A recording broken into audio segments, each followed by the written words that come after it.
We wish him and his family well in the future endeavours. And I say personally, thank you for a working relationship. We now come to Prime Minister's questions. I call Katrina Murray. Mr. Speaker.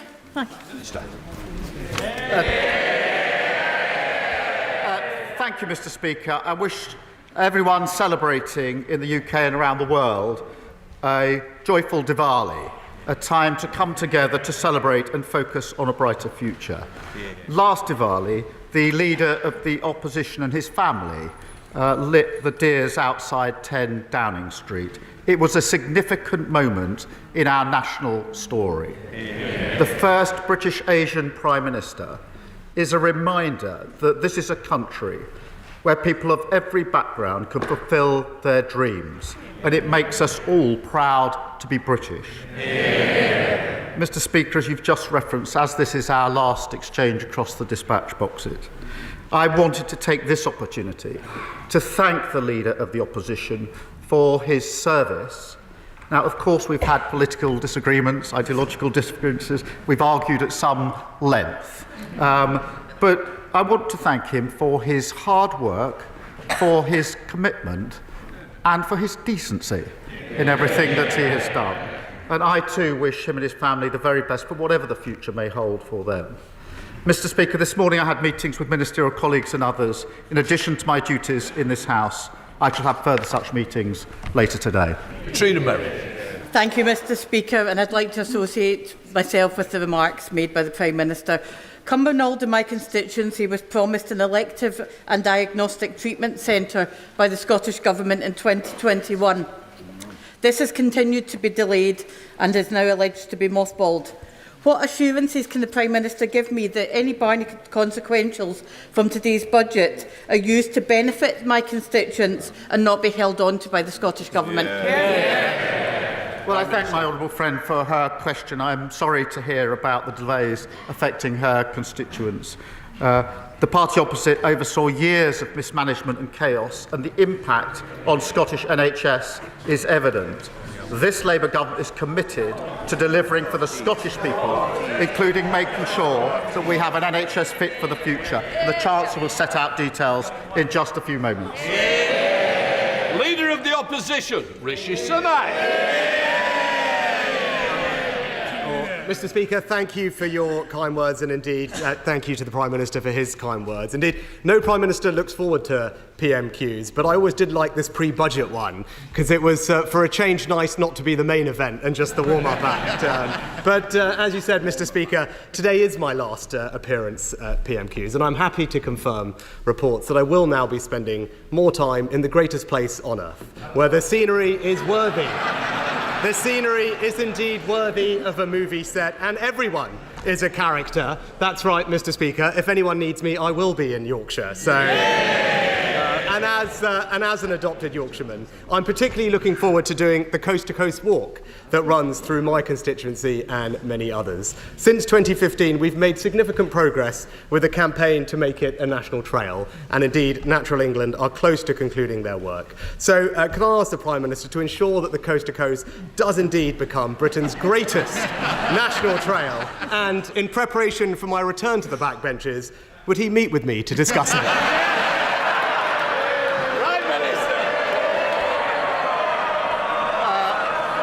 Mr. Speaker, I thought he was about to ask me to join him on the walk. But certainly, I will meet him, and it is an important point. Mr. Speaker, that is very kind of the Prime Minister. I know he's, I know he's partial to the Lake District, but perhaps we can tempt him over to our end as well. Now, Yorkshire is not just famous for its walks, but also for being home to some of England's greatest cricketers. Now, sadly, no one's going to put me on that list, Mr. Speaker, but who knows? I've got a lot more time to practice now. So, but cricket does have the power to bring people together from all communities and give them fantastic opportunities, as shown so powerfully by Andrew Flintoff's recent documentary. Now, we also lead the world in female participation, and that will stand us in good stead when we host the Women's World Cup in 2026 and when cricket becomes an Olympic sport in 2028. So could I therefore ask the Prime Minister to continue government support for the England and Wales Cricket Board's new initiative to get cricket into vastly more state schools, fostering a whole new generation of cricketers for us all to cheer on at every level? Prime Minister. Yes, is the answer to that question. And the point is a really important one. We celebrate cricket, it does bring communities together, but it's also really important for children and young people to enjoy sport, lots of different sports, because it gives them a confidence that they might not otherwise have. It gives them the ability to work in a team and teaches them about skills like leadership. So I'm fully supportive. Rishi Sunak. Now, our two predecessors, Sir Tony Blair and Lord Hague, have repeatedly come together and powerfully argued in their joint reports that it is vital for the future prosperity of Britain's economy, society and public services for us to be a world leader in technology and innovation. Now, the Prime Minister and I may not yet be at our joint report writing stage yet, but in a similar spirit of cross-party agreement, could I ask him to find his inner tech bro and continue to support emerging British tech businesses and establish our country as the home of AI growth and innovation? Prime Minister. Yes, and this is a really important point. The Leader of the Opposition held a summit last year on AI, which was very important. We have been bringing together the leaders in AI. We have a huge advantage in this country, being ranked in the top 3 in the world. AI is going to have huge potential for our growth, for our public services, and I think the whole House should be fully supportive of this. Prime Minister. The Prime Minister has the immense privilege. The Prime Minister has the immense privilege of being the Prime Minister of the United Kingdom of Great Britain and Northern Ireland. Now, Northern Ireland is a special part of our union, but one that needs particular care, attention and respect. Having a strong functioning assembly at Stormont is good for the people of Northern Ireland and good for our union. And that's why I was so pleased to see government restored there earlier this year, and I'm grateful to him for his support with that. So can he assure the House that he will continue to work to keep Stormont open, delivering for the Northern Irish people and strengthening Northern Ireland's place in our union? Prime Minister. Yes, and again, this is a really important point and one that matters to me personally. I worked for 5 years in Northern Ireland on some of the proposals under the Good Friday Agreement, in particular the transformation of the RUC into the Police Service of Northern Ireland. I worked with both communities there. It was for 5 years. It was very important to me, had a huge impact on me, and so I care deeply about Northern Ireland, and I absolutely agree that the institutions government needs to be up and running and want to give all support I can to the further development in Northern Ireland. Now, as Prime Minister, he will be acutely aware of the threats that our United Kingdom faces from an axis of authoritarian states, Iran, North Korea, Russia and China. And in particular, I'm proud of the way that this House has united in standing up to Russian aggression in Ukraine. And I know that we will never waver in our commitment to the Ukrainian cause. Now, I will always be grateful for the support that he gave me when we were the first country to send Ukraine Western battle tanks, long-range missiles, and the first to offer security assurances to Kyiv. So in light of the threats that we face, can I urge him to always maintain the strength of the transatlantic alliance and ensure that NATO remains the bedrock of Western security, with the United Kingdom playing a leading role? Yes, and NATO is, in my view, as important today as the day in which it was created, in light of the challenges that we face. And it was a Labour government that was the proud co-founder of NATO, and we've repeatedly said we support NATO to the hilt. Rishi Sunak. Well, finally, Mr. Speaker, tomorrow is Diwali. And I became leader of my party during Diwali, and I now stand down during that same festival. So I'm proud to have been the first British Asian Prime Minister, but I was even prouder that it was not that big a deal. And that speaks volumes about the values of the British people, of our country, and of this Parliament. So will the Prime Minister join me in applauding the kindness, decency and tolerance that has always been the British way? Yes, and I meant what I said when I said that we were all proud to see him standing there as Prime Minister. representing our diverse country. We were all proud. I think everybody in this House was. So I thank him for that. His last question, final question as leader of the opposition, although judging by the speed with which his party goes through leaders, he may be back here before too long. But in the meantime, I'm sure he'll be a great champion for the people of Richmond. But, Mr. Speaker, finally, I'm sure he won't mind me disclosing to the House the contents of a letter that he wrote to me this week. My answer to it is clear. Yes, I will arrange for him to meet the relevant minister about the A66 that runs through his constituency. Dave Beghillier. Thank you, Mr. Speaker. Mr. Speaker, in Hackney, nearly 4,000 children who could fill 8 primary schools are in temporary accommodation, many outside London. This is bad for their future opportunities. It's ripping apart our communities. I welcome the government's pledge to build new homes, but will he ensure that those who cannot have a roof over their head are a top priority in that long queue for new housing? Prime Minister. I thank you for raising this issue. It is a source of national shame that there are just under 1.3 million households on a social housing waiting list, including, I think, 8,000 of them in Hackney. The best way to tackle overcrowding and meet housing need is to build the homes this country needs, and that's why we will deliver the 1.5 million homes over this Parliament, and the Chancellor will set out further details in just a moment. Leader of the Liberal Democrats, Sir Ed Davey. Thank you, Mr. Speaker. Can I associate myself with your remarks and the remarks of the Prime Minister about the right honourable gentleman, the member for Richmond and Northallerton, and thank him for his service and wish him and the whole country a happy Diwali.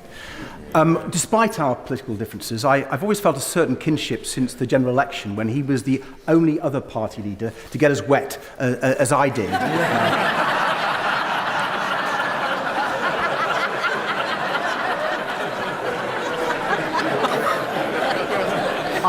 I'm looking forward to debating the budgets with him and the Chancellor shortly, but can I wish him and his family all the best for the future.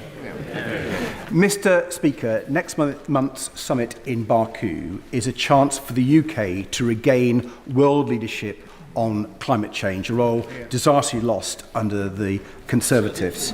As this is the final summit before countries must ratchet up their new Paris agreements before 2035, will the Prime Minister take this opportunity to seize back world leadership on climate change by committing today to support the targets set out this week by the Independent Climate Change Committee and publish a programme to deliver on those? Prime Minister. Mr. Speaker, we will seize that initiative. We've reset on the international stage, and climate is one of the biggest challenges that we face. I will be going to the conference this year, as I went, in fact, last year, as leader of the opposition, to continue those discussions about how we reach the very important targets that we must reach. Shred David. I thank the Prime Minister for his reply. I hope we can really take that world leadership back again. Another issue which the UK needs to show urgent leadership on is the escalating war in Sudan. Tens of thousands of people have been killed. 11 million Sudanese have had to flee from their homes, Mr. Speaker. The reports of mass killings and horrifying sexual violence against women are truly stomach-churning. So when the UK takes over presidency of the UN Security Council this Friday, will the Prime Minister make it a priority to secure a new resolution on preventing future atrocities, including a no-fly zone to stop the Iranian drones? Prime Minister. Well, I thank him for raising this because it is an important issue, and I don't think we discuss it enough in this House. We continue to see mounting evidence of appalling atrocities against civilians and unacceptable restrictions on humanitarian access, and working with international partners, including as penholder, as he knows, at the UN Security Council to end the violence, secure humanitarian access and ensure the protection of civilians is a major priority. Rachel Baskin. Thank you, Mr. Speaker. It is this Labour government in setting up a child poverty task force which is determined to move 4.3 million children in poverty today into a better future. However, we also inherited 2.1 million older people in poverty. So will my right honourable friend, the Prime Minister, agree to setting up a pensioner poverty task force so that older people don't have to worry about paying for their housing, food and heating costs, and ensure that they have dignity in later life? Prime Minister. Mr. Speaker, the scale of poverty that we inherited in this country is truly appalling, with over 4 million children now growing up in low-income families. We'll deliver on a manifesto commitment to tackle child poverty, as we did last time in government, and we'll publish our strategy in the spring. Colin Denny. Thank you, Mr. Speaker. The ICJ has mandated that Israel ensures access to life-saving aid in Gaza under Article 2 of the Genocide Convention, yet the Israeli government has voted to effectively block its delivery. As a human rights lawyer, does the Prime Minister agree that banning UNRWA is a breach of international law? And how much more evidence does he need before calling out what is happening as a genocide and acting in line with the UK's responsibilities as a signatory of the Genocide Convention? I'm very worried and concerned about the decision that's just been taken by the Parliament in relation to UNRWA.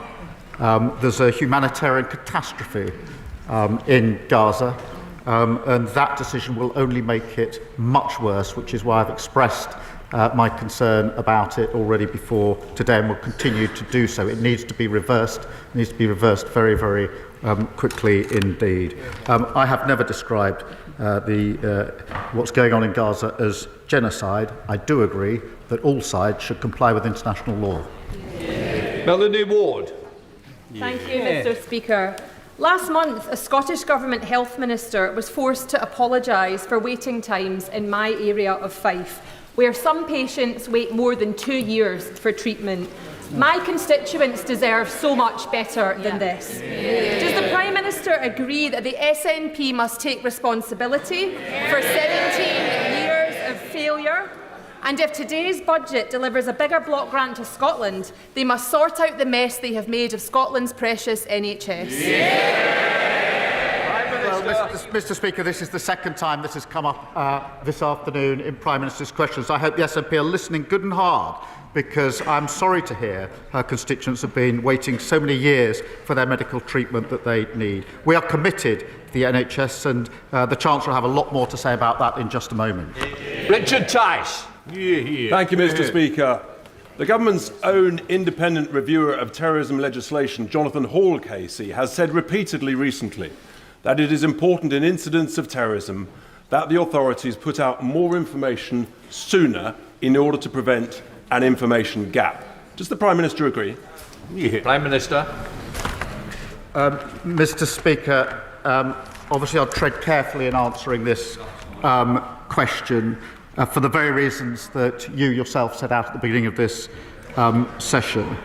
I think it's very important, first and foremost, that in all cases, including the particularly difficult case that the Speaker mentioned earlier, that the police and prosecutors are able to do their difficult job. And all of us in this House have a choice to make, including both candidates to be the next Tory leader.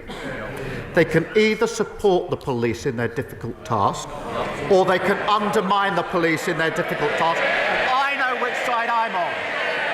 Rachel Blake. Thank you, Mr. Speaker. Minutes from here, in the communities of Victoria, Pimlico, Paddington and Covent Garden, there is an unprecedented rise in the number of people sleeping rough after 14 years of the Tory government.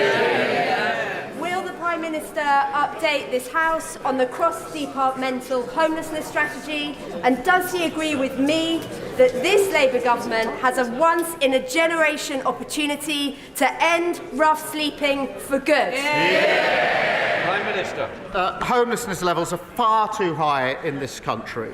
And we are developing a long-term strategy, working with mayors and local leaders to end homelessness once and for all. And taking action to tackle the root causes, Mr. Speaker, which is delivering the biggest increase in social and affordable house building in a generation.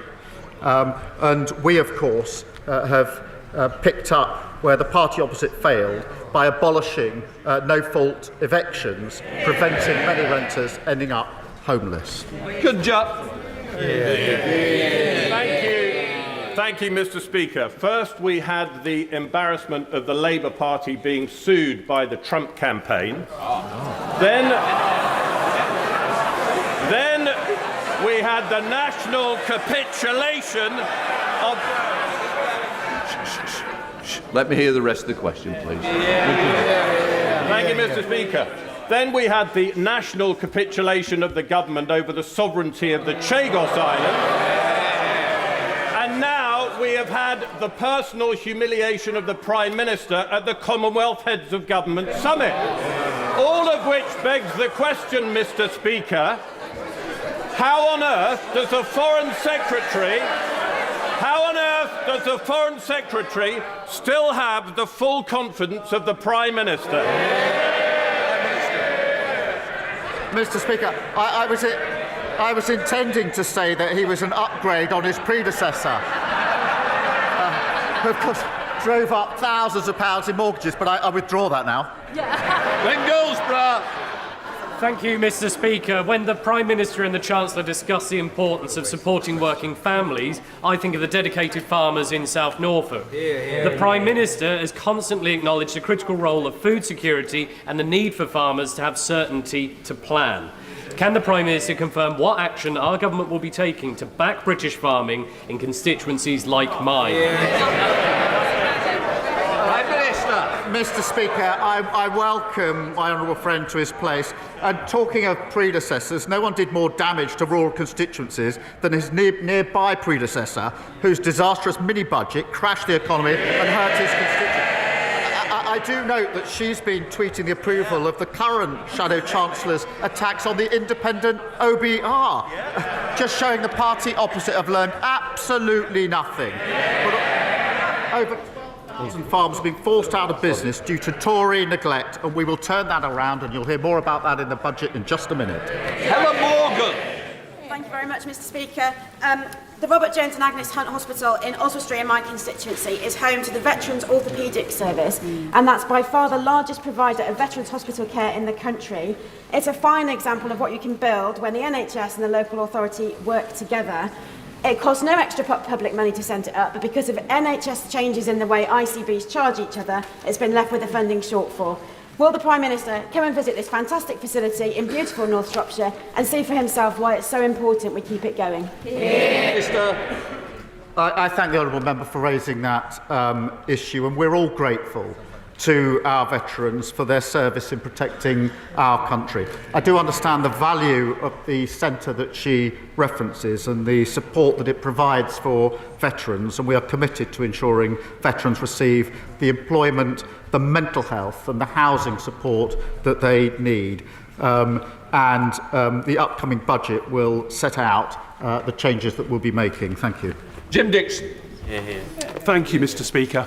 After 14 years of failure by the last government to renew and grow the UK's infrastructure, does the Prime Minister agree with me that additional investment is needed to kickstart economic growth? And that investment... Mr. Speaker, this is the important bit.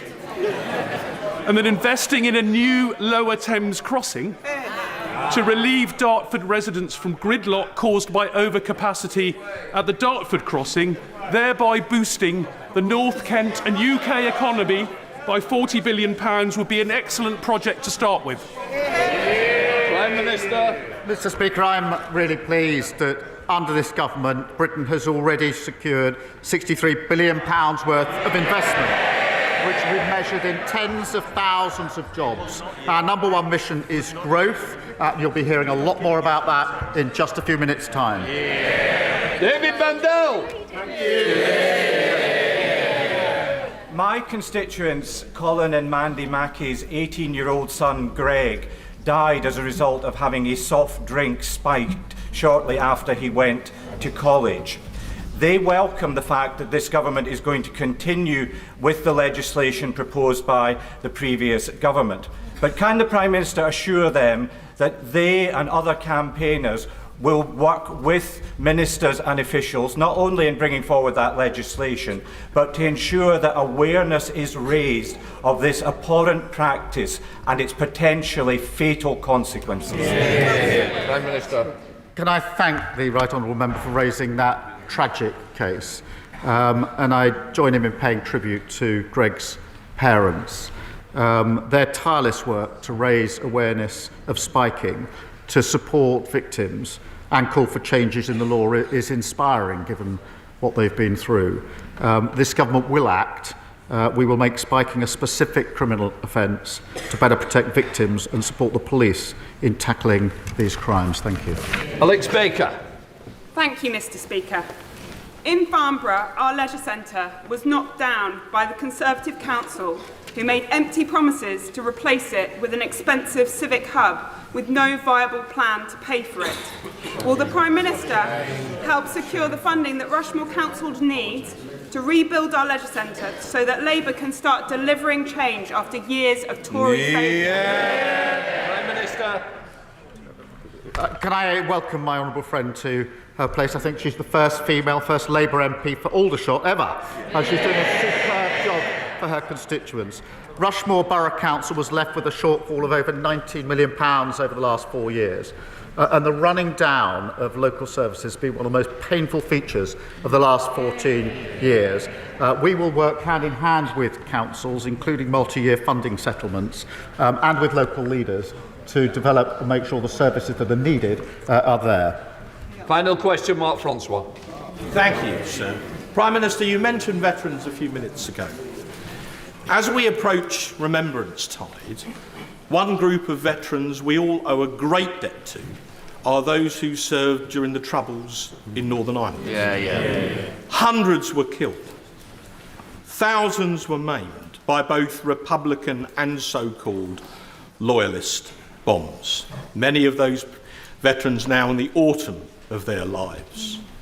And yet you're proposing to repeal the Northern Ireland Legacy Bill, which was designed in part to protect them from endless investigation and reinvestigation. Why, sir, are you throwing those veterans to the wolves to pander to Sinn Féin? Can I just say, the honourable member's been here for a long time. You is not me. I don't want it to be me. Please, Prime Minister. I'm not.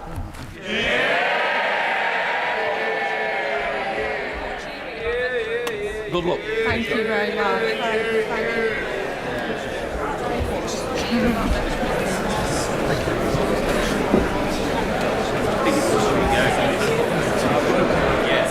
Order! Order! Before I call the Chancellor, I would like to make a short statement.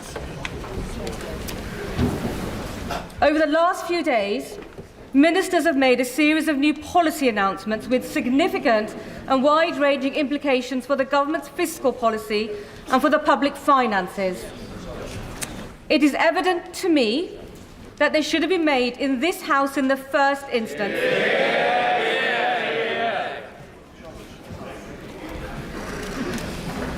The principle is clearly and unambiguously set out in the paragraph 9.1 of the Ministerial Code.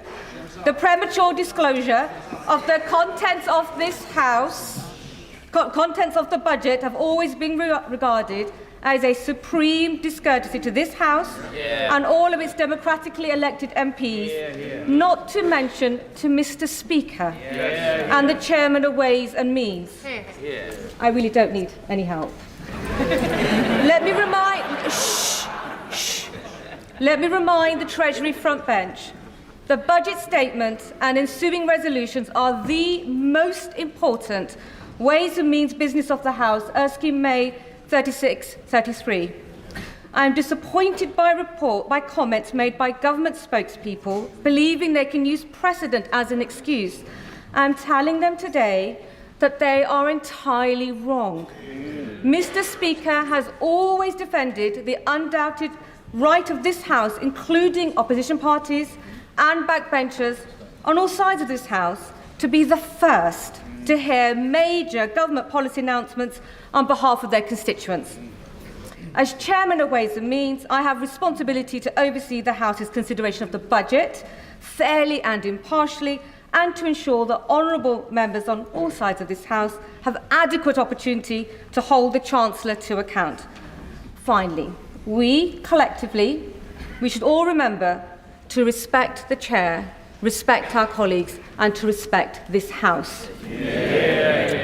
Now, before I call the Chancellor of the Exchequer, I am remind honourable members that copies of the budget resolutions will be available to them from the Vote Office in Members' Lobby at the end of the Chancellor's statement and, of course, online. I also remind honourable members that interventions are not taken during the Chancellor's statement, nor during the replies of the Leader of the Opposition or of the Leader of the Liberal Democrats. I call the Chancellor of the Exchequer.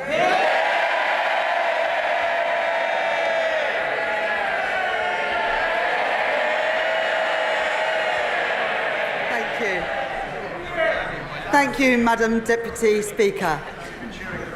On July the 4th, the country voted for change.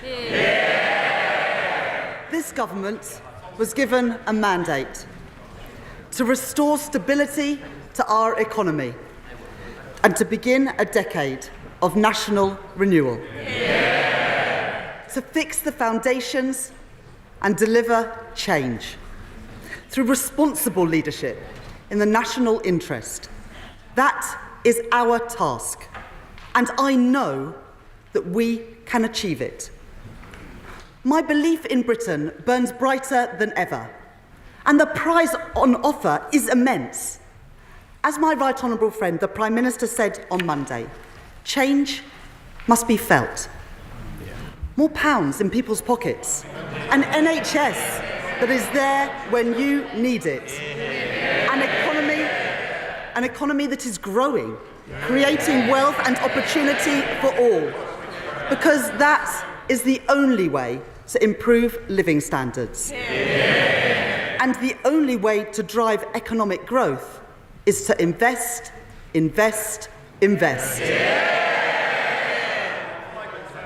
There are no shortcuts. And to deliver that investment, we must restore economic stability and turn the page on the last 14 years. This is not the first time that it has fallen to the Labour Party to rebuild Britain. In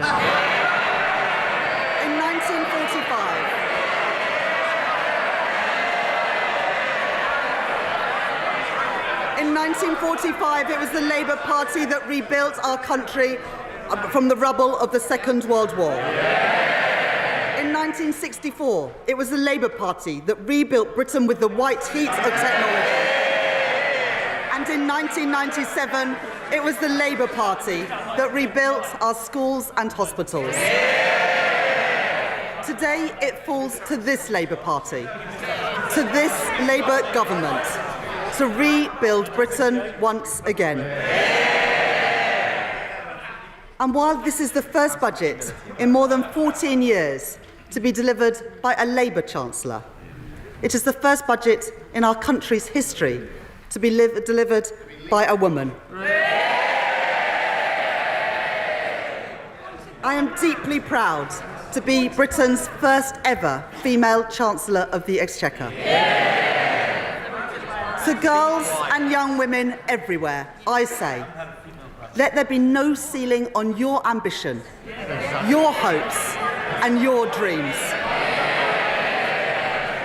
And along with the pride that I feel standing here today, there is also a responsibility to pass on a fairer society and a stronger generation to the next generation of women.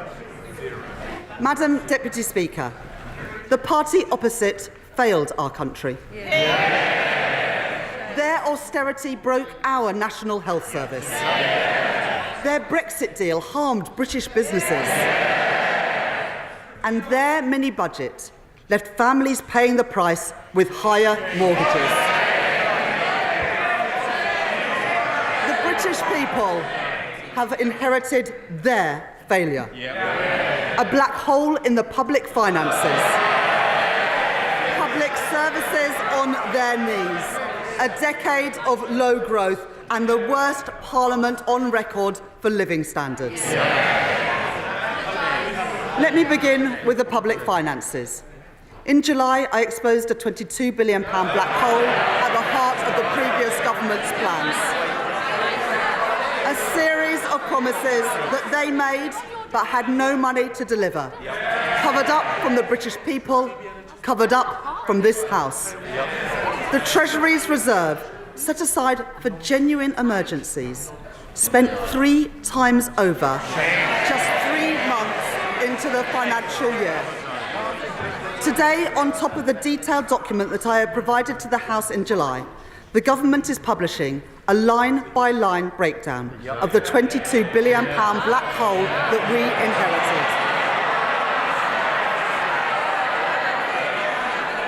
It shows hundreds of unfunded pressures on the public finances this year and into the future too.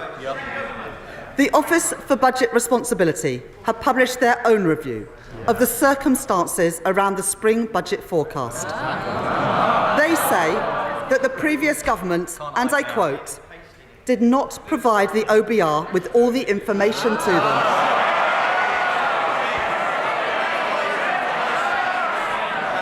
And had they known about these undisclosed pressures that have since come to light, then their spring budget forecast for spending would have been, and I quote again, materially different. Let me be clear. That means any comparison between today's forecast and the OBR's March forecast is false. Because the party opposite hid the reality of their public spending plans. Yet, at the very same budget, they made another £10 billion worth of cuts to national insurance. It was the height of irresponsibility, and they knew it, because they had run out of road and they called an election to avoid making difficult choices.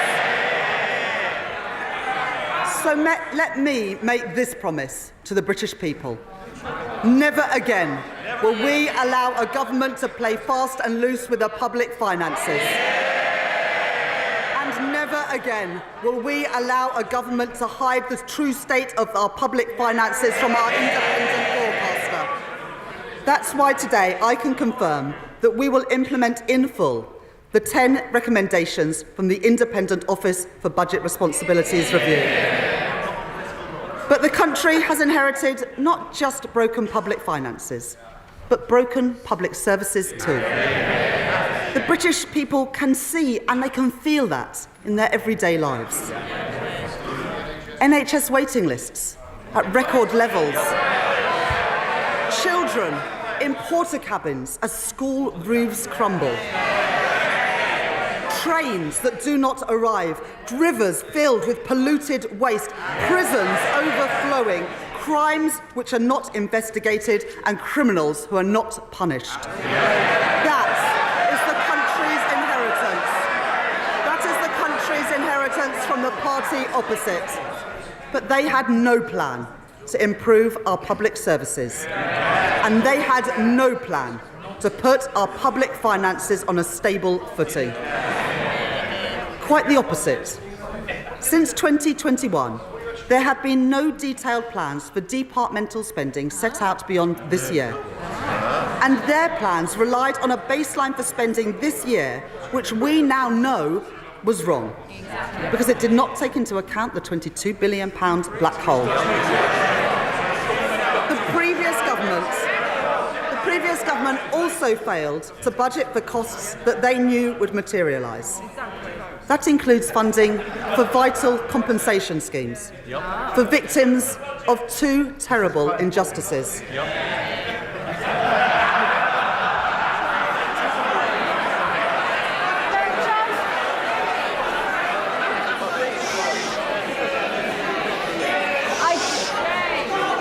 I just mentioned respecting colleagues. The public are watching. They want to hear what the Chancellor has to say. Simmer down.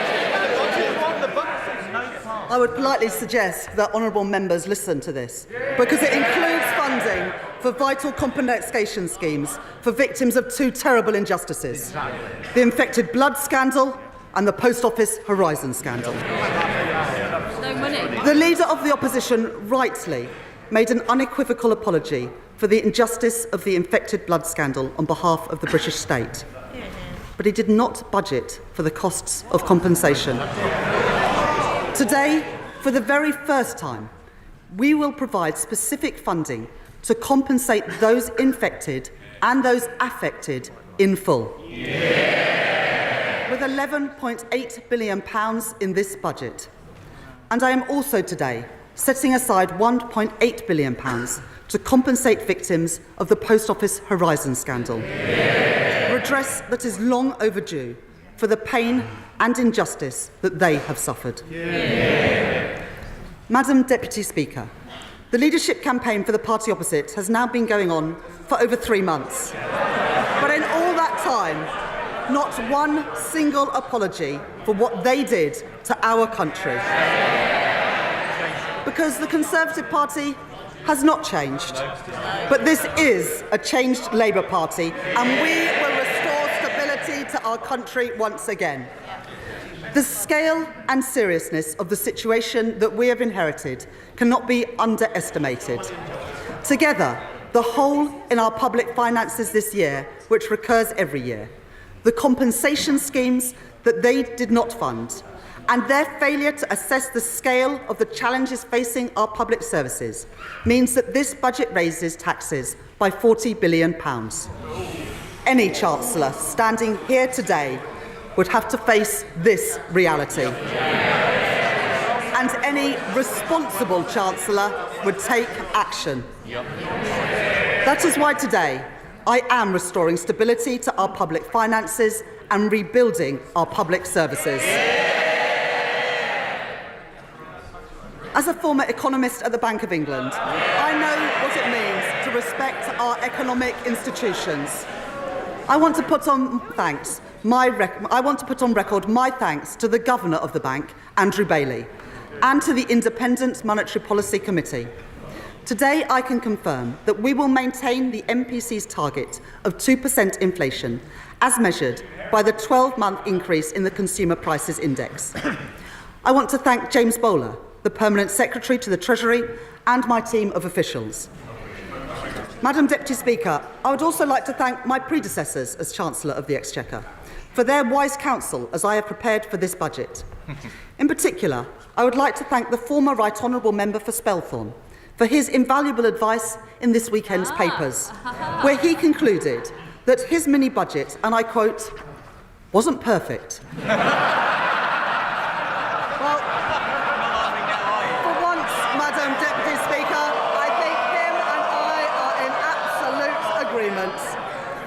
Finally, I want to thank Richard Hughes and his team at the Office for Budget Responsibility for their work in preparing today's economic and fiscal outlook. Let me now take the House through that forecast. The cost of living crisis under the last government stretched household finances to their limit, with inflation hitting a peak of above 11%. Today, the OBR say that CPI inflation will average 2.5% this year, 2.6% in 2025, then 2.3% in 2026, 2.1% in 2027, 2.1% in 2028, and 2.0% in 2029. Next, I move on to economic growth. Today's budget marks an end to short-termism. So I am pleased that for the first time, the OBR have published not only 5-year growth forecasts, but a detailed assessment of the growth impacts of our policies over the next decade too. And the new Charter for Budget Responsibility, which I am publishing today, confirms that this will become a permanent feature of our framework. The OBR forecast that real GDP growth will be 1.1% in 2024, 2.0% in 2025, 1.8% in 2026, 1.5% in 2027, 1.5% in 2028, and 1.6% in 2029. And the OBR are clear. This budget will permanently increase the supply capacity of the economy, boosting long-term growth. Every budget, it might sound shocking to them, but this government is boosting long-term economic growth. Every budget that I deliver will be focused on our mission to grow the economy. And underpinning that mission are the 7 key pillars of our growth strategy, developed and delivered alongside business, all driven forward by our excellent Financial Secretary to the Treasury. First, and most important, is to restore economic stability. That is my focus today. Second, increasing investment and building new infrastructure is vital for productivity. So we are catalysing £70 billion of investment through our National Wealth Fund. And we are transforming our planning rules to get Britain building again. Third, to ensure that all parts of the UK can realise their potential, we are working with the devolved governments and partnering with our mayors to develop local growth plans. Fourth, to improve employment prospects and skills, we are creating Skills England, delivering our plans to make work pay and tackling economic inactivity. Fifth, we are launching our long-term modern industrial strategy and expanding opportunities for our small and medium-sized businesses to grow. Sixth, to drive innovation, we are protecting record funding for research and development to harness the full potential of the UK's science base. And finally, to maximise the growth benefits of our clean energy mission, we have confirmed key investments such as carbon capture and storage to create jobs in our industrial heartlands. Our approach is already having an impact. Just 2 weeks ago, we delivered an international investment summit which saw businesses commit £63.5 billion of investment into our country, creating nearly 40,000 jobs across the United Kingdom. But we cannot undo 14 years of damage in one go. Economic growth will be our mission for the duration of this Parliament. Madam Deputy Speaker, in our manifesto, we set out the fiscal rules that would guide this government. I am confirming those today. Our stability rule and our investment rule. The stability rule means that we will bring the current budget into balance so that we do not borrow to fund day-to-day spending. We will meet this rule in 2029-30 until that becomes the 3rd year of the forecast. From then on, we will balance the current budget in the 3rd year of every budget held annually each autumn. That will provide a tougher constraint on day-to-day spending so that difficult decisions cannot be constantly delayed or deferred. The OBR say that the current budget will be in deficit by £26.2 billion in 2025-26 and £5.2 billion in 2026-27, before moving into surplus of £10.9 billion in 2027-28, £9.3 billion in 2028-29 and £9.9 billion in 2029-30, meeting our stability rule 2 years early. Monthly public sector finance data show that government borrowing in the first 6 months of this year was already running significantly higher than the OBR's March forecast. And so the OBR confirmed today that borrowing in this financial year is now £127 billion, reflecting the inheritance left by the party opposite. The increase in the net cash requirement in 2024-25 is lower than the increase in borrowing, at £22.3 billion higher than the spring forecast. Because of the action that we are taking, borrowing falls from 4.5% of GDP this year to 2.1% of GDP by the end of the forecast. Public sector net borrowing will be £105.6 billion in 2025-26, £88.5 billion in 2026-27, £72.2 billion in 2027-28, £71.9 billion in 2028-29, and £70.6 billion in 2029-2030. Madam Deputy Speaker, before I come to tax, it is vital that we are driving efficiency and reducing wasteful spending. In July, to begin delivering and dealing with our inheritance, I made £5.5 billion of savings this year.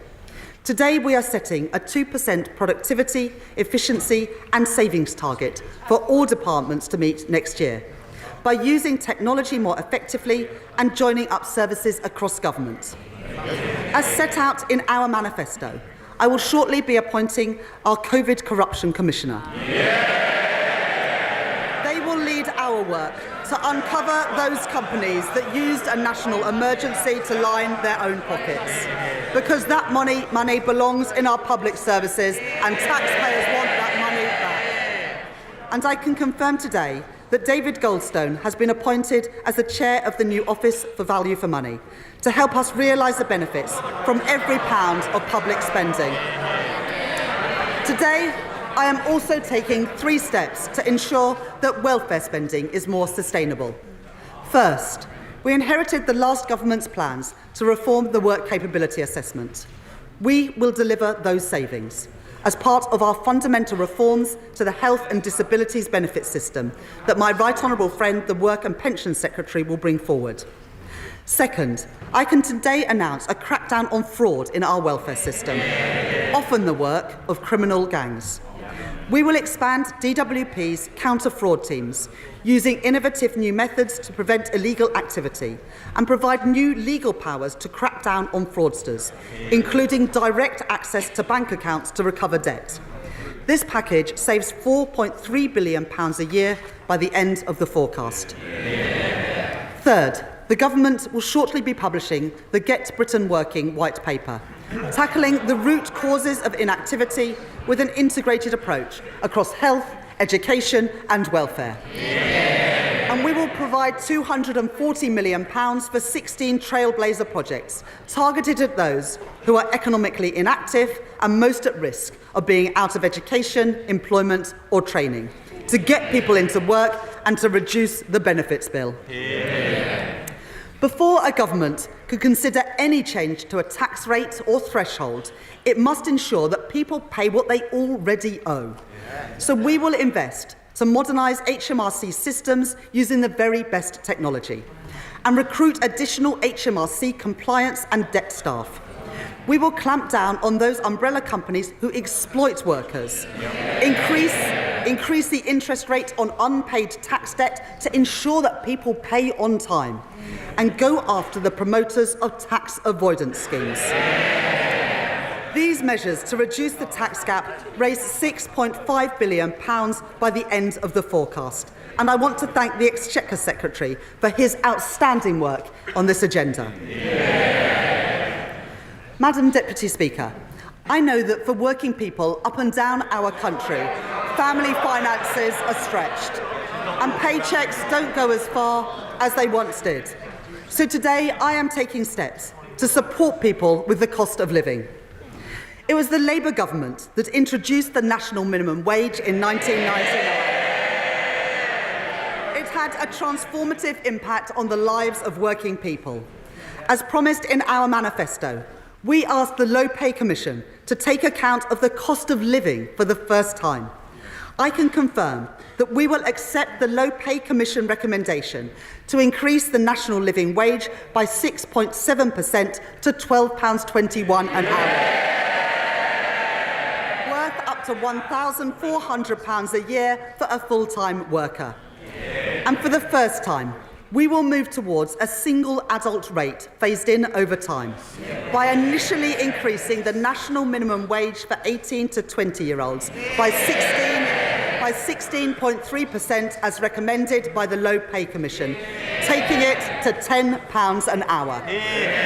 A Labour policy to protect working people being delivered by a Labour government once again. Second, I have heard representations from colleagues across this House about the carers allowance and the impact of the current policy on carers looking to increase the hours that they work, including from the Honourable Members for Shipley, the Honourable Member for Scarborough and Whitby, and the Right Honourable Member for Kingston and Surbiton too. Carers allowance currently provides up to £81.90 per week to help those with additional caring responsibilities.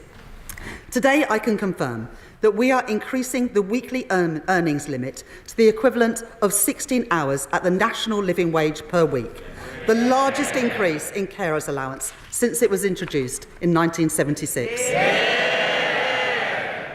This means that a carer can now earn over £10,000 a year while receiving carers allowance, allowing them to increase their hours where they want to and keep more of their money.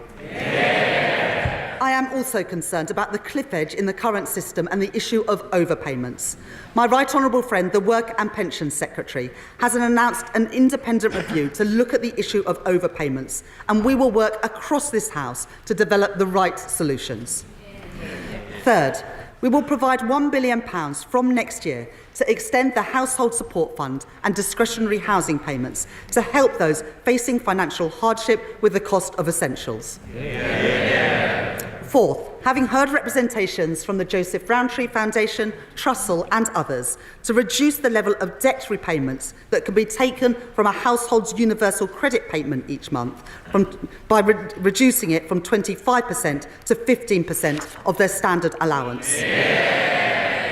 This means that 1.2 million of the poorest households will keep more of their award each month, lifting children out of poverty, and those who benefit will gain an average of £420 a year. Madam Deputy Speaker, our plan to make work pay will also protect working people. I know that the party opposite are deeply interested in our plans here. Having seen their colleagues repeatedly dismissed at short notice, I know that they are worried about their future under the Right Honourable Member for North West Essex. So they should rest easy, knowing that our plan will protect working people from unfair dismissal. It will safeguard them from bullying in the workplace. And it will improve their access to paternity and maternity leave. I hope that the new Shadow Cabinet will soon be grateful for these increased protections at work. It is right that we protect those who have worked all their lives. In our manifesto, we promised to transfer the Investment Reserve Fund in the Mine Workers' Pension Scheme to members. And I have listened closely to my honourable friends for Easington, Doncaster Central, Blaenau Gwent and Ayr, Carrick and Cumnock on this issue. Today, we are keeping our promise so that working people who powered our country receive the fair pension that they are owed. Our manifesto committed to the triple lock, meaning spending on the state pension is forecast to rise by over £31 billion by 2029-30 to ensure that our pensioners are protected in their retirement. This commitment means that while working age benefits will be uprated in line with CPI at 1.7%, the basic and new state pension will be uprated by 4.1% in 2025-26. This means that over 12 million pensioners will gain up to £470 next year, up to £275 more than if uprated by inflation. The pension credit standard minimum guarantee will also rise by 4.1%, from around £11,400 per year to around £11,850 a year for a single pensioner. While I have sought to protect working people with measures to reduce the cost of living, I've had to take some very difficult decisions on tax. I want to set out my approach to fuel duty. Baked into the numbers that I inherited from the previous government is an assumption that fuel duty will rise by RPI next year, and that the temporary 5p cut will be reversed.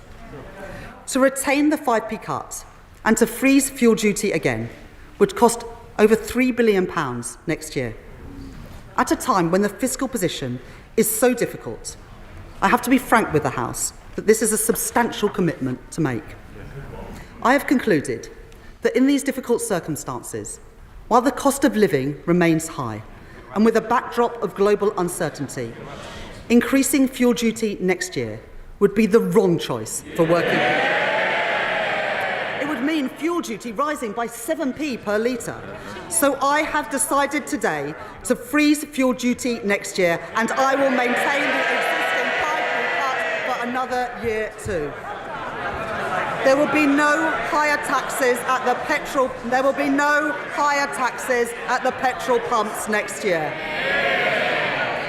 Madam Deputy Speaker, the last government made cuts of £20 billion to employees and self-employed national insurance in their final two budgets. These tax cuts were not honest. No. Because we now know that they were based on a forecast which the OBR say would have been materially different. It would have been materially different had they known the true extent of the last government's cover-up. Since July, I have been urged on multiple occasions to reconsider these cuts, to increase the taxes that working people pay and see in their payslips. But I have made an important choice today, to keep every single commitment that we made on tax in our manifesto. I say to working people, I will not increase your national insurance, I will not increase your VAT, and I will not increase your income tax.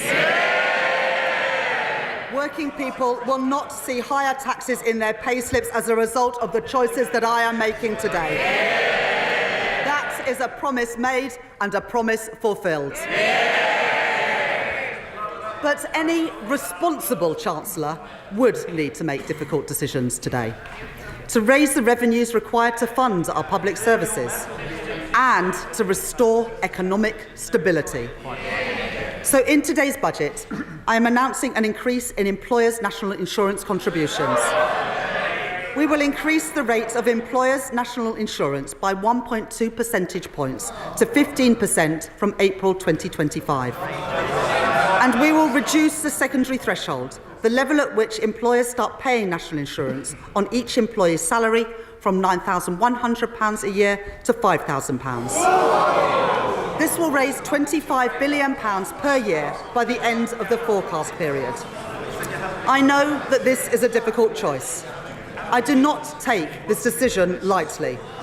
We are asking businesses to contribute more, and I know that there will be impacts of this measure felt beyond businesses too, as the OBR have set out today. But in the circumstances... Order, Chancellor! Order! Our constituents are watching. They need to be able to hear the Chancellor. Simmer down. Chancellor. But in the circumstances that I have inherited, it is the right choice to make. Successful businesses depend on successful schools. Healthy businesses depend on a healthy NHS. And a strong economy depends on strong public finances. If the party opposite chooses to oppose this choice, then they are choosing more austerity, more chaos, more instability. This is the choice that our country faces too. As I make this choice, I know it is particularly important to protect our smallest companies. So, having heard representations from the Federation of Small Businesses and others, I am today increasing the employment allowance from £5,000 to £10,500. This means 865,000 employers won't pay any national insurance at all next year.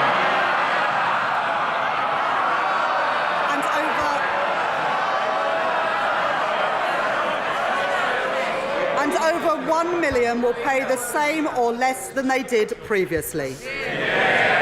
This will allow a small business to employ the equivalent of 4 full-time workers on the national living wage without paying any national insurance on their wages. Madam Deputy Speaker, let me now come to capital gains tax. We need to drive growth, promote entrepreneurship and support wealth creation, while raising the revenue required to fund our public services and restore our public finances. Today, we will increase the lower rate of capital gains tax from 10 to 18% and the higher rate from 20 to 24%, while maintaining the rates of capital gains tax on residential property at 18 and 24% too. This means the UK will still have the lowest capital gains tax rate of any European G7 economy. Alongside these changes to the headline rates of capital gains tax, we are maintaining the lifetime limit for business asset disposal relief at £1 million to encourage entrepreneurs to invest in their businesses. Business asset disposal relief will remain at 10% this year before rising to 14% in April 2025 and to 18% from 2026-27, maintaining a significant gap compared to the higher rate of capital gains tax. Together, the OBR say that these measures will raise £2.5 billion by the end of the forecast.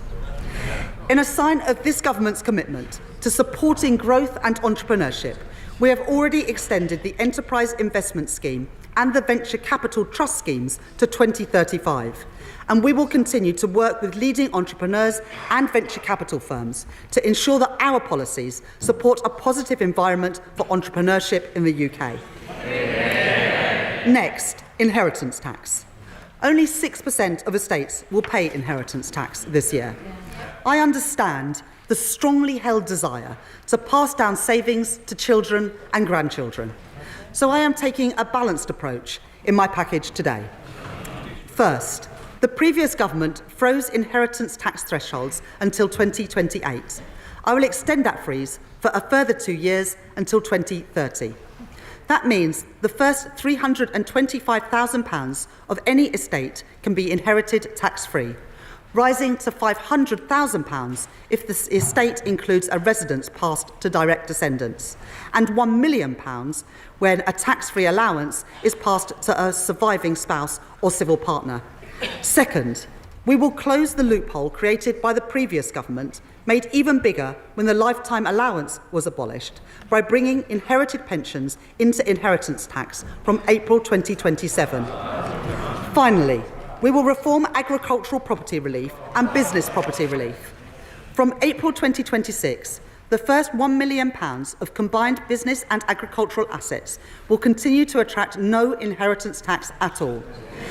But for assets over £1 million, inheritance tax will apply with a 50% relief at an effective rate of 20%. This will ensure that we continue to protect small family farms and with three quarters of claims unaffected by these changes. I can also announce that we will apply a 50% relief in all circumstances on inheritance tax for shares on the alternative investment market and other similar markets, setting the effective rate of tax at 20%. Taken together, these measures raise over £2 billion by the final year of the forecast. Next, I can confirm that the government will renew the tobacco duty escalator for the remainder of this Parliament at RPI plus 2%. Increase duty by a further 10% on hand-rolling tobacco this year. Introduce a flat rate duty on all vaping liquid from October 2026. Alongside an additional one-off increase in tobacco duty to maintain the incentive to give up smoking. And we will increase the soft drinks industry levy to account for inflation since it was introduced, as well as increasing the duty in line with CPI each year going forward. These measures will raise nearly £1 billion per year by the end of the forecast period. Madam Deputy Speaker, we want to support the take-up of electric vehicles. So I will maintain the incentives for electric vehicles in company car tax from 2028 and increase the differential between fully electric and other vehicles in the first-year rates of vehicle excise duty from April 2025. These measures will raise around £400 million by the end of the forecast period. Madam Deputy Speaker, let me update the House on our plans for air passenger duty. And I can see the right honourable gentleman's ears have pricked up. Air passenger duty has not kept up with inflation in recent years, so we are introducing an adjustment, meaning an increase of no more than £2 for an economy-class short-haul flight. But I am taking a different approach when it comes to private jets.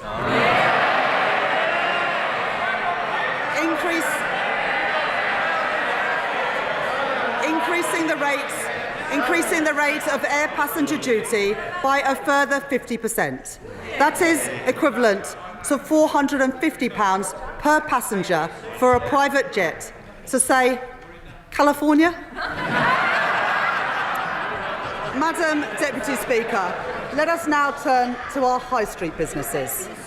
I know for them, a major source of concern is business rates.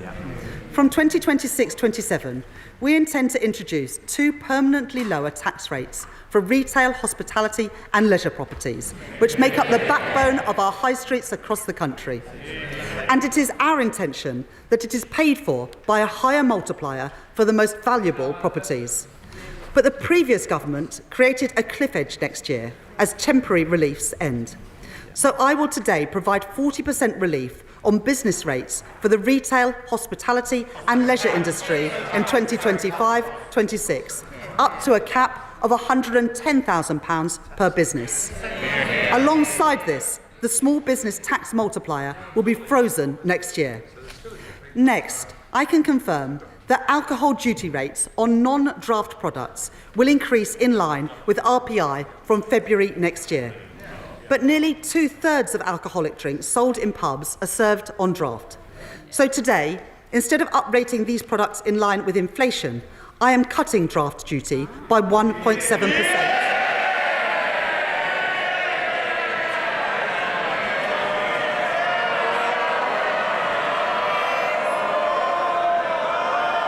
Which means a penny off the pint in the pub. Alongside the changes I am making today, I am publishing a corporate tax roadmap, providing the business certainty called for by the CBI, the British Chambers of Commerce and the Institute for Directors. This confirms our commitment to cap the rate of corporation tax at 25%, the lowest in the G7 for the duration of this Parliament, while maintaining full expensing and the £1 million annual investment allowance, and keeping the current rates of research and development relief to drive innovation. Madam Deputy Speaker, in our manifesto, we made a number of commitments to raise funding for our public services. First, I have always said that if you make Britain your home, you should pay your taxes here too. So today I can confirm we will abolish the non-dom tax regime. And we will remove the outdated concept of domicile from the tax system from April 2025. We will introduce a new residence-based scheme with internationally competitive arrangements for those coming to the UK on a temporary basis, while closing the loopholes in the scheme designed by the party opposite. To further encourage investment into the UK, we will also extend the temporary repatriation relief to 3 years and expand its scope, bringing billions of pounds of new funds into Britain. The Independent Office for Budget Responsibility say that this package of measures will raise £12.7 billion over the next 5 years. Next, the fund management industry provides a vital contribution to our economy. But as our manifesto set out, there needs to be a fairer approach to the way that carried interest is taxed. So we will increase the capital gains rates on carried interest to 32% from April 2025. And from April 2026, we will deliver further reform to ensure that the specific rules for carried interest are simpler, fairer and better targeted. In our manifesto, we committed to reforming stamp duty land tax to raise revenues while supporting those buying their first home. We are increasing the stamp duty land tax surcharge for second homes, known as the higher rate for additional dwellings, by 2 percentage points to 5%, which will come into effect from tomorrow. This will support over 130,000 additional transactions from people buying their first home or moving home over the next 5 years. Next, we are committed to reform the energy profits levy on oil and gas companies. I can confirm today that we will increase the rate of the levy to 38%, which will now expire in March 2030, and we will remove the 29% investment allowance to ensure that the oil and gas industry can protect jobs and support our energy security. So we will maintain the 100% first-year allowances and the decarbonisation allowances too. Finally, 94% of children in the UK attend state schools. To provide the highest quality of support and teaching that they deserve, we will introduce VAT on private school fees from January 2025. And we will shortly introduce legislation to remove their business rates relief from April 2025 too. We said in our manifesto that these changes, alongside our measures to tackle tax avoidance, would bring in £8.5 billion in the final year of the forecast. I can confirm today that they will in fact raise over £9 billion to support our public services and restore our public finances. That is a promise made and a promise fulfilled. Madam Deputy Speaker, I have one final decision to take on tax today. The previous government froze income tax and national insurance thresholds in 2021, and then they did so again after the mini-budget. Extending their threshold freeze for a further 2 years raises billions of pounds, money to deal with the black hole in our public finances and repair our public services. Having considered this issue closely, I have come to the conclusion that extending the threshold freeze would hurt working people. It would take more money out of their payslips. I am keeping every single promise on tax that I made in our manifesto. So there will be no extension of the freeze in income tax and national insurance thresholds beyond the decisions by the previous government. From 2028-29, personal tax thresholds will be uprated in line with inflation once again. When it comes to choices on tax, this government chooses to protect working people every single time. Madam Deputy Speaker, these are the choices I have made to restore economic stability and to protect working people. The next choice I make is to begin to repair our public services. In recent months, we have conducted the first phase of the spending review to set departmental budgets for 2024-25 and 2025-26. And I want to thank my right honourable friend, the Chief Secretary to the Treasury, for his tireless work with colleagues from across government. Because I have taken difficult decisions on tax today, I am able to provide an injection of immediate funding over the next 2 years to stabilise and to support our public services. The next phase of the spending review will report in late spring, and I have set the overall envelope today. Day-to-day spending from 2024-25 onwards will grow by 1.5% in real terms. And today, departmental spending, including capital spending, will grow by 1.7% in real terms. At the election, we promised there would be no return to austerity. Today, we deliver on that promise. But given the scale of the challenge that we are facing in our public services, that means there will still be difficult choices in the next phase of the spending review. Just as we cannot tax and spend our way to prosperity, nor can we simply spend our way to better public services. So we will deliver a new approach to public service reform, using technology to improve public services and taking a zero-based approach so that taxpayers' money is spent as effectively as possible, and so we focus on delivering our key priorities. In the first phase of the spending review, I have prioritised day-to-day funding to deliver on our manifesto commitments. I want every child to have the very best start in life and the best possible start to the school day too. And I know my right honourable friend, the Education Secretary, shares my ambition. So I am today tripling investment in breakfast clubs to fund them in thousands of schools. I am increasing the core schools budget by £2.3 billion next year to support our pledge to hire thousands more teachers into key subjects.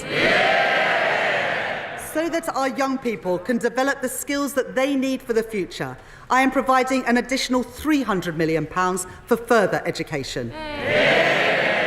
And finally, this government is committed to reforming special educational needs provision to improve outcomes for our most vulnerable children and to ensure that the system is financially sustainable. To support that work, I am today providing a £1 billion uplift in funding, a 6% real terms increase from this year. There is no more important job for government than to keep our country safe, and we are conducting a strategic defence review to be published next year. And as set out in our manifesto, we will set a path to spending 2.5% of GDP on defence at a future fiscal event. Today, I am announcing a total increase to the Ministry of Defence's budget of £2.9 billion next year, ensuring that the UK comfortably exceeds our NATO commitments and providing guaranteed military support to Ukraine of £3 billion per year for as long as it takes. Last week, alongside my right honourable friend, the Defence Secretary, I announced in addition to this further support to Ukraine on top of our NATO commitment through our £2.26 billion contribution to the G7's Extraordinary Revenue Acceleration Agreement, repaid using profits from immobilised Russian sovereign assets. And as we approach Remembrance Sunday, it is vital that we take time to remember those who have served our country so bravely. So I am today announcing funding to commemorate the 80th anniversary of VE and VJ Day next year, to honour those who have served at home and abroad. We must also remember those who experienced the atrocities of the Nazi regime firsthand. I would like to pay tribute to Lily Ebert, the Holocaust survivor and educator who passed away aged 100 earlier this month. I am today committing a further £2 million to Holocaust education next year, so that charities like the Holocaust Educational Trust can continue their work to ensure that these vital testimonies are not lost and are preserved for the future. Madam Deputy Speaker, to repair our public services, we also need to work alongside our mayors and local leaders. We will deliver a significant real terms funding increase for local governments next year, including £1.3 billion of additional grant funding to deliver essential services, with at least £600 million in grant funding for social care and £230 million to tackle homelessness and rough sleeping. We are today confirming that Greater Manchester and the West Midlands will be the first mayoral authorities to receive integrated settlements from next year, giving mayors meaningful control of the funding for their local areas. And to support our high streets, we are taking action to deal with the sharp rise in shoplifting that we have seen in recent years. We will scrap the effective immunity for low-value shoplifting introduced by the party opposite.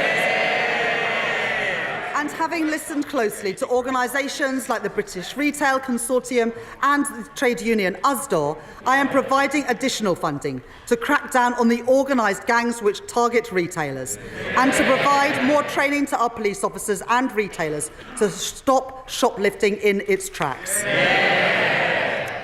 Finally, I am today providing funding to support public services and drive growth across Scotland, Wales and Northern Ireland.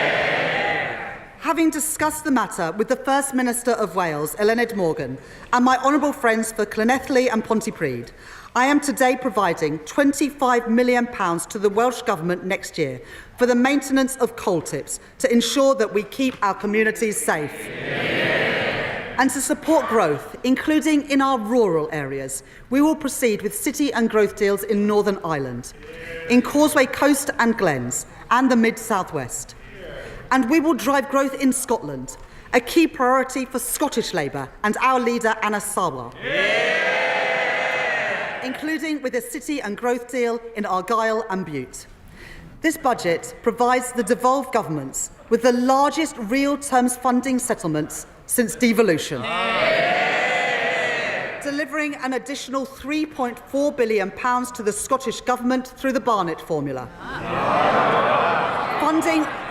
Funding which must now be used effectively in Scotland to deliver the public services that the people of Scotland deserve. This budget also provides £1.7 billion to the Welsh Government and £1.5 billion to the Northern Ireland Executive in 2025-26. I said that there would be no return to austerity, and that is the choice that I have made today. Madam Deputy Speaker, to rebuild our country, we need to increase investment. The UK lags behind every other G7 country when it comes to business investment as a share of our economy. That matters. It means the UK has fallen behind in the race for new jobs, new industries, and new technology. By restoring economic stability and by establishing the National Wealth Fund to catalyse private funding, we have begun to create the conditions that businesses need to invest. But there is also a significant role for public investment. For too long, we have seen Conservative chancellors cut investment and raid capital budgets to plug gaps in day-to-day spending. The result is clear for all to see. Hospitals without the equipment they need. School buildings not fit for our children. A desperate lack of affordable housing. Economic growth held back at every turn. Under the plans I inherited, public investment was set to fall from 2.5% to 1.7% of GDP. But in Washington last week, the International Monetary Fund were clear. More public investment is badly needed in the UK. So having listened to the case made by the former Governor of the Bank of England, Mark Carney, former Treasury Minister Jim O'Neill, and the former Cabinet Secretary Gus O'Donnell, among others, I am confirming our investment rule. As set out in our manifesto, we will target debt falling as a share of the economy. Debt will be defined as public sector net financial liabilities, or net financial debt for short, a metric that has been measured by the Office for National Statistics since 2016 and forecast by the Office of Budget Responsibility since that date too. Net financial debt recognises that government investment delivers returns for taxpayers. By counting not just the liabilities on a government's balance sheet, but the financial assets too. This means that we count the benefits of that investment, not just the costs. And we free up our institutions to invest, just as they do in Germany, France, and Japan. Like our stability rule, our investment rule will apply in 2029-2030, until that becomes the third year of the forecast. From that point onwards, net financial debt will fall in the third year of every forecast. Today, the OBR say that we are already meeting our target 2 years early, with net financial debt falling by 2027-28, with £15.7 billion of headroom in the final year. So that we drive the right incentives in government investments, we will introduce 4 key guardrails to ensure capital spending is good value for money and drives growth in our economy. First, our portfolio of new financial investments will be delivered by expert bodies like the National Wealth Fund, which must, by default, earn a rate of return at least as large as that on gilts. Second, we will strengthen the role of institutions to improve infrastructure delivery. Third, we will improve certainty, setting capital budgets for 5 years and extending them at every spending review every 2 years. Finally, we will ensure that there is greater transparency for capital spending, with robust annual reporting of financial investments based on accounts audited by the National Audit Office and made available to the Office for Budget Responsibility at every forecast. Taken together with our stability rule, these fiscal rules will ensure that our public finances are on a firm footing while enabling us to invest prudently alongside business. The capital plans that I now set out to drive growth across our country and repair the fabric of our nation are only possible because of our investment rule. Let me set out those investment plans. Today, we are confirming our plans to capitalise the National Wealth Fund to invest in the industries of the future, from gigafactories to ports to green hydrogen. Building on these investments, my right honourable friend, the Business Secretary, is driving forward our modern industrial strategy. Working with businesses and organisations like Make UK to set out the sectors with the biggest growth potential. Today, we are confirming multi-year funding commitments for these areas of our economy, including nearly £1 billion for the aerospace sector to fund vital research and development, building on our industry in the East Midlands, the South West and in Scotland. Over £2 billion for the automotive sector to support our electric vehicle industry and develop our manufacturing base, building on our strengths in the North East and the West Midlands. And up to £520 million for a new Life Sciences Innovative Manufacturing Fund. For our world-leading creative industries, we will legislate to provide additional tax relief for visual effect costs in TV and film. And we are providing £25 million for the North East Combined Authority, which they plan to use to remediate the Crown Works studio site in Sunderland, creating 8,000 new jobs. To unlock these growth industries of the future, we will protect government investment in research and development with more than £20 billion worth of funding. This includes at least £6.1 billion to protect core research funding for areas like engineering, biotechnology and medical science. Through Research England, other research councils and the national academies. We will extend the Innovation Accelerators programme in Glasgow, in Manchester and in the West Midlands. And with over £500 million of funding next year, my right honourable friend, the Science, Technology and Innovation Secretary, will continue to drive progress in improving reliable, fast broadband and mobile coverage across our country, including in rural areas. We committed in our manifesto to build 1.5 million homes over the course of this Parliament. And my right honourable friend, the Deputy Prime Minister, is driving that work forward across government. Today, I am providing over £5 billion of government investment to deliver our plans on housing next year. We will increase the Affordable Homes programme to £3.1 billion, delivering thousands of new homes. We will provide £3 billion worth of support in guarantees to boost the supply of homes and support our small house builders.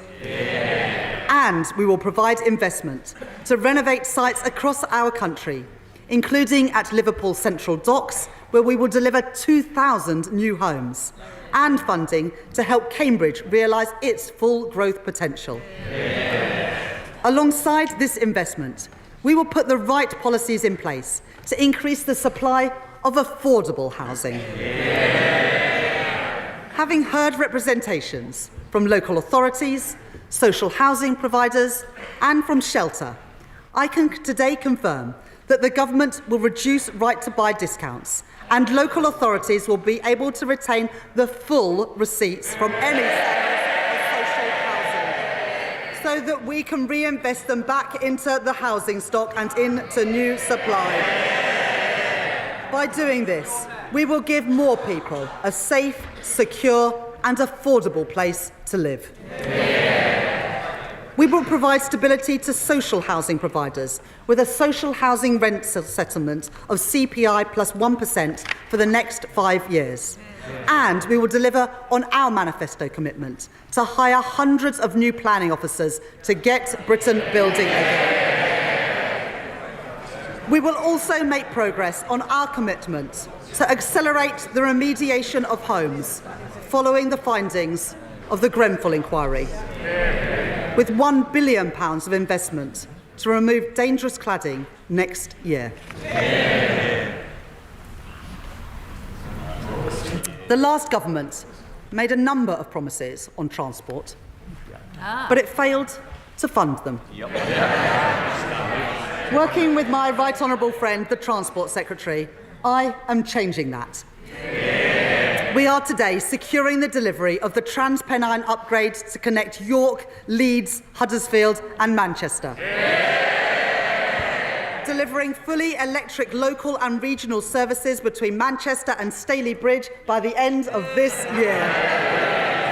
With a further electrification of services between Church Fenton and York by 2026, to help grow our economy across the north of England with faster and more reliable services.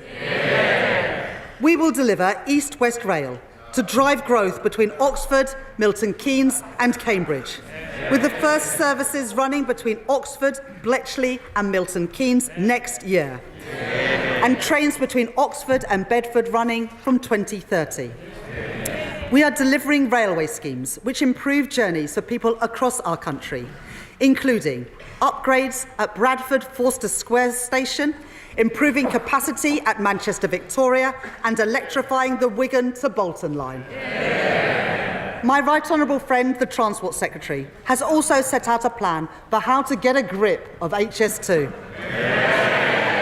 Today, we are securing delivery of the project between Old Oak Common and Birmingham, and we are committing the funding required to begin tunnelling work to London Euston Station. This will catalyse private investment into the local area, delivering jobs and growth. I am also funding significant improvements to our roads network. For too long, potholes have been an all too visible reminder of our failure to invest as a nation. Today, that changes, with £500 million increase in road maintenance budgets next year, more than delivering on our manifesto commitment to fix an additional 1 million potholes each year. We will provide over £650 million of local transport funding to improve connections across our country, in towns like Crewe and Grimsby, and in our villages and rural areas from Cornwall to Cumbria. And while the previous government's policy was for the bus fare cap to end this December, we understand how important bus services are for our communities. And so we will extend the cap for a further year, setting it at £3 until December 2025. Finally, we will deliver £1.3 billion of funding to improve connectivity in our city regions, funding projects like the Brierley Hill Metro extension in the West Midlands, the renewal of Sheffield Supertram, and the West Yorkshire Mass Transit, including in Bradford and Leeds. Madam Deputy Speaker, to bring new jobs to Britain and to drive growth across our country, we are delivering our mission to make Britain a clean energy superpower, led by my right honourable friend, the Energy Secretary. Earlier this month, we announced a significant multi-year investment between government and business into carbon capture and storage, creating 4,000 jobs across Merseyside and Teesside. Today, I am providing funding for 11 new green hydrogen projects across England, Scotland and Wales.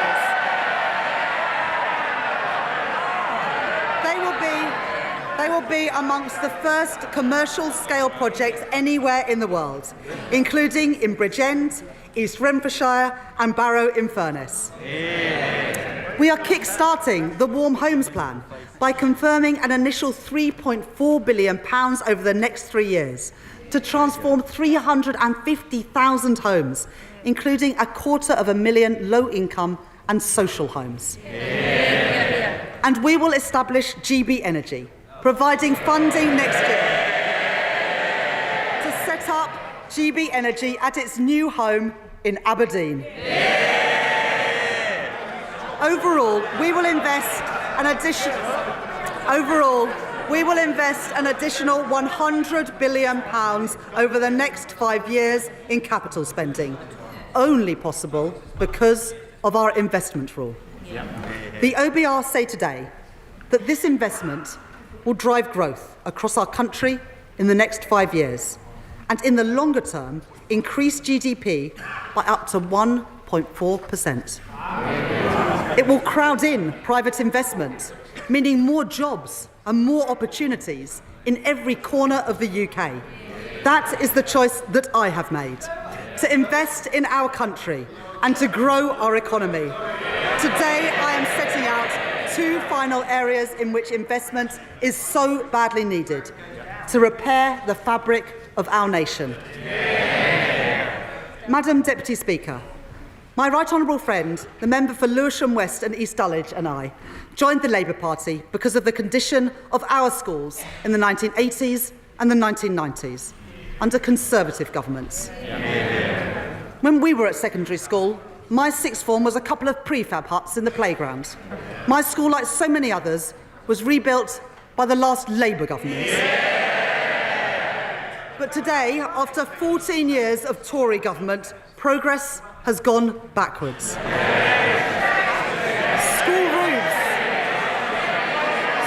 roofs are crumbling and millions of children are facing the same backdrop as I did. I will be the Chancellor that changes that. So today, I am providing £6.7 billion of capital investment to the Department for Education next year, a 19% real terms increase on this year. That includes £1.4 billion to rebuild over 500 schools in the greatest need, including St Helens Primary School in Hartlepool and Mercia Academy in Derby, and so many more across our country. And we will provide £2.1 billion more to improve school maintenance, £300 million more than this year, ensuring that all our children can learn somewhere safe, including dealing with RAC-affected schools in the constituencies of my right honourable friends for Watford, Stourbridge, Hyndburn and beyond. Alongside investment in new teachers and funding through thousands of new breakfast clubs, this government is giving our children and young people the opportunities that they deserve. Madam Deputy Speaker, I come to our most cherished public service of all, our NHS. My right honourable friend, the Health Secretary, is beginning to repair the damage of the last 14 years.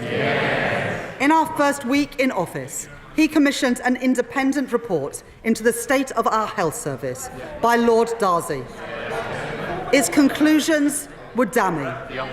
While our NHS staff do a remarkable job, and we thank them for it, it is clear that in so many areas, they're moving in the wrong direction. 100,000 infants waited over 6 hours in A&E last year. 350,000 people are waiting a year for mental health support. Cancer deaths here higher than in other countries. It is simply unforgivable. In the spring, we will publish a 10-year plan for the NHS to deliver a shift from hospital to community, from analogue to digital, and from sickness to prevention. Today, we are announcing a down payment on that plan to enable the NHS to deliver 2% productivity growth next year. These reforms are vital, but we should be honest. The state of the NHS that we have inherited after, and I quote Lord Darcy, the most austere decade since the NHS was founded, means that reform must come alongside investment. So today, because of the difficult decisions that I have taken on tax, welfare and spending, I can announce that I am providing a £22.6 billion increase in the day-to-day health budget and a £3.1 billion increase in the capital budget over this year and next. This is the largest real terms growth in day-to-day NHS spending outside of COVID since 2010. Let me set out what this funding is delivering. Many NHS buildings have been left in a state of disrepair. So we will provide £1 billion of health capital investment next year to address the backlog of repairs and upgrades across our NHS. To increase capacity for tens of thousands more procedures next year, we will provide a further £1.5 billion for new beds in hospitals across our country, new capacity for over 1 million additional diagnostic tests, and new surgical hubs and diagnostic centres, so that people waiting for their treatment can get it as quickly as possible. My right honourable friend, the Health Secretary, will be setting out further details of his review into the new hospital programme in the coming weeks and publishing in the new year. But I can tell the House today that work will continue at pace to deliver those 7 hospitals affected by the RAC crisis, including West Suffolk Hospital in Bury St Edmunds and Leighton Hospital in Crewe.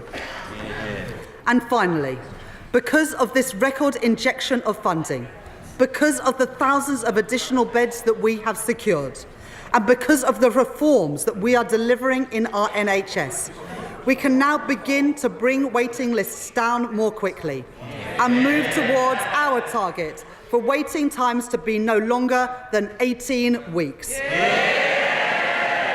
By delivering on our manifesto commitment for 40,000 extra hospital appointments a week, that is the difference that this Labour government is making.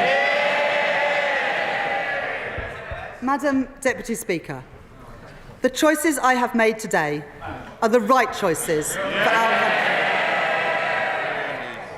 To restore stability to our public finances, to protect working people, to fix our NHS, and to rebuild Britain. That doesn't mean these choices are easy, but they are responsible. If the party opposite disagrees with the choices that I have made, then they must answer. What choices would they make? Would they again choose the path of irresponsibility, the path taken by Liz Truss, and ignore the problems in our public finances altogether? If that is their choice, they should say so. But let me be clear.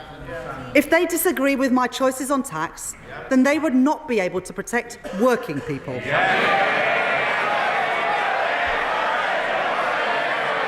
they disagree with our plans to fund public services, then they would have to cut schools and hospitals. And if they disagree with our investment rule, then they would have to delay or cancel thousands of projects which drive growth across our country. This is a moment of fundamental choice for Britain. I have made my choices, the responsible choices, to restore stability to our country, to protect working people, more teachers in our schools, more appointments in our NHS, more homes being built, fixing the foundations of our economy, investing in our future, delivering change, rebuilding Britain. We on these benches commend those choices, and I commend this statement to the House.